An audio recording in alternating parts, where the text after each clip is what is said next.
talk about the use of natural light. Now, natural light is my favorite way to shoot, and it's not that I can't shoot on flash, because all of these were shot on flash, right? Like, I've used flash before and I like using it, but we'll talk about that later, because all of these flash shots are for different scenarios and all those things, and so I can use it and I pull it out and it works well. But my favorite is going to be natural light like this, because this natural light is gorgeous, it looks great, it looks awesome. So we're going to talk about the 4 different types of natural light that I shoot the most.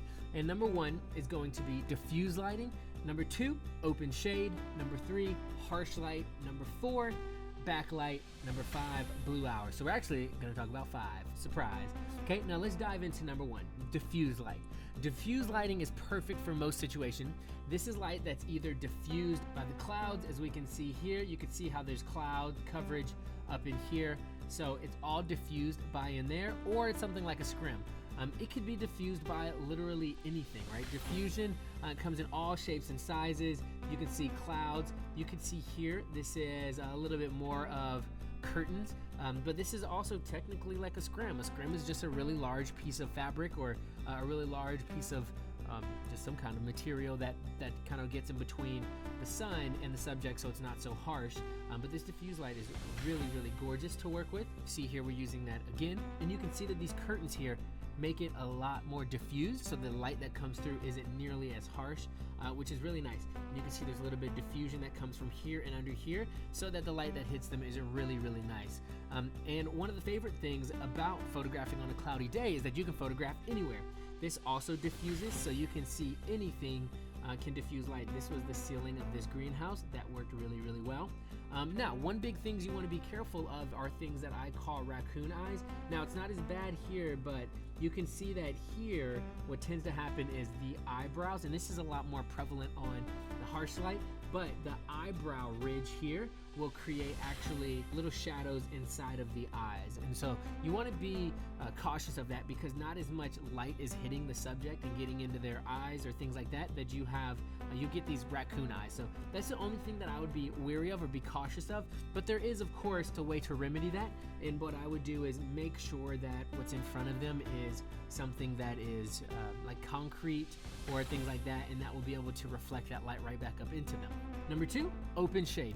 Open shade is clutch, and this is a huge reason I like shooting in cities, because I can go almost anywhere most of the time, even in noon light, and find that there's buildings that are large enough to create open shade.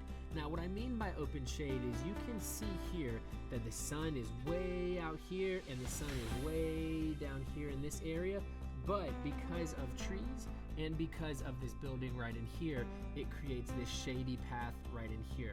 So this is technically open shade, and it's really, really nice to be able to have and to be able to use.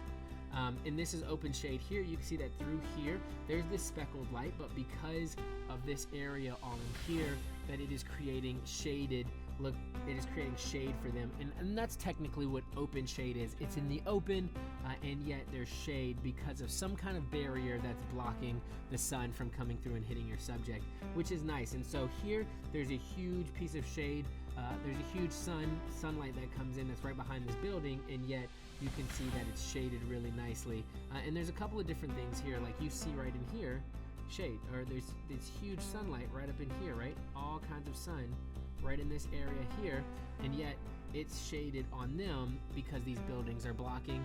Same thing if we were to go to this next one, you can see that this is the beach and that there's sunlight that's coming in here. You see these rays that are right there, rays that are over here as well. Well, they are nice and fully shaded because this pier is kind of blocking them, blocking the sun from them, which is really nice. And as well as this day, you could see that this is completely blown out here, and all this is blown out, so it's a pretty bright day, but because of what we're in, it is completely shaded in here. And so that's what open shade is, and it's really nice to have that open shade. So but when you're using open shade, one thing that you really want to be mindful of is what the light that you have is bouncing off of. So if you have something like these trees right in here, if I were to put them right here, that green, this green from the grass would reflect right back on them, just as the blue is kind of reflecting right back on them. And so you get a really blue tint to them, and that's something we want to stay away from. And so you want to make sure that you are using, like I said earlier, something like concrete, or I've even laid sheets down over the grass in front of people so that that green doesn't bounce right back into them and they look like the Incredible Hulk. Like, I don't want that. Number 3, harsh light.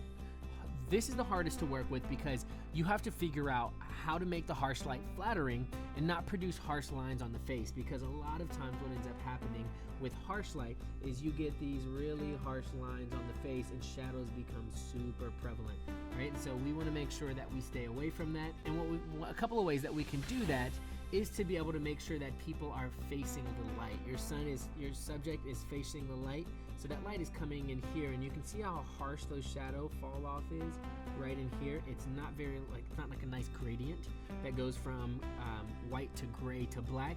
It's just like just a straight up line. So we want to make sure that we are staying away from that. We want to make sure that they are facing the sun. And generally what I like to do is make sure they are facing the sun, because look, you can see here, as she's not facing the sun, you can see that this creates really harsh split lighting down the middle, which is really cool on guys, like something like this is, right? Like this is really cool on him. He looks really awesome here. We even have this Rembrandt kind of look here, but more split than Rembrandt, and that looks kind of cool here. And so what we want to do is make sure that the women, for the most part, are going to be facing the light. So you can see even just the slightest bit of him right in here, it's blocking her here, and that light is a harsh line. So what I made sure I did was bring her head forward, and now that's hitting her right in here, and it's super nice. One thing I also suggest is having your chin up, because with the chin up, right, like this, you can see that there's no harsh lines that come across her nose or across her face. That tends to happen like something like this when the chin is not up and the chin is down a little bit. You can see there's a couple more different lines there. Okay, so number 4, backlighting. Backlighting is easy as this is the most popular way to use to take photographs, and people absolutely love it because this light is golden, brown, light orange, golden orange, delicious, right? Like, it is so nice. And so backlighting tends to work really well during golden hour, and this is about an hour and a half to 2 hours before the sun sets. And so most of the best pictures people have are during this time when the sun kind of is diffused by the Earth's atmosphere. So this is really, really nice. Now, one thing you have to remember is it doesn't have to just be the sun that's backlighting people. This is really good to use with a flash or things like that, but the sun is really nice to have that backlit look, even in black and white. But the one thing you want to make sure you do is you do have a pretty decent camera that can push these shadows and drop the highlights, because sometimes when you backlight, it could be pretty blown out. And so it's nice to have some shadows, because I like this look here, underexposed, and get this really nice golden look with this gold shadows, and you can still kind of get this really intimate feel to it, but having the dynamic range in a camera that can bring out those highlights, or bring down those highlights, bring up the shadows, is really, really nice. Now, number 5, blue hour. This is what happens when the sun is under the horizon line of wherever you are, and then what happens is the reflection of the sun into the sky creates this really, really gorgeous blue. This generally is best at higher altitude, so you can see here that there's mountains in the background, there's all those things, and that really works really well. One great thing I love about blue hour is it gives you about 20 to 45, depending on your altitude, it gives you about 20 to 45 minutes of light left. So you can really see here, as I use the flash, you can see that it's just blue, and so there's a really nice blue hour feel to it, and it's all blue. You can see even the moon is up here. That's how late we were shooting here. The moon was up. Now, one thing I suggest when it comes to blue hour is a really good camera that has great dynamic range and low ISO capabilities, or low noise at high ISO capabilities, because a lot of these were shot at like 4,000 ISO, 5,000 ISO, 3,200 ISO.